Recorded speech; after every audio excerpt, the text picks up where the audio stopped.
Hello students, today we are going to learn a topic fun with magnets. In this chapter we are going to learn different properties of magnets.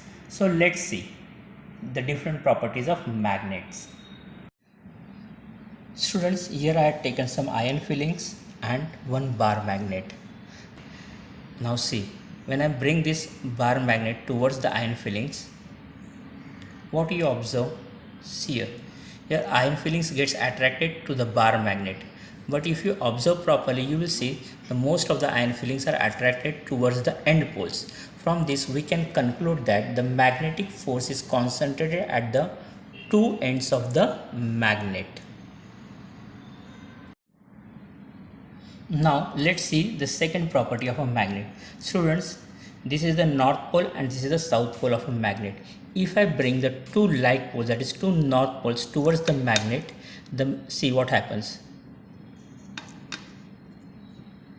The two like poles repel each other. If I bring them close, two north poles repels each other. They don't attract each other.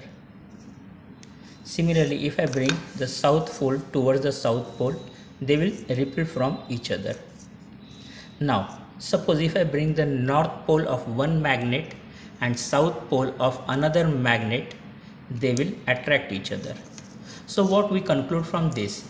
From this we conclude that the unlike poles of a magnet attract each other and the like poles of a magnet repel each other.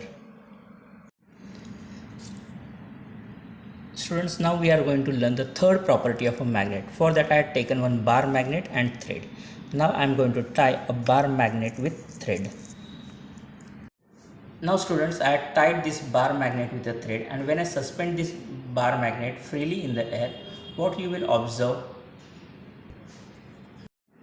See students, the magnet rests in the north-south direction.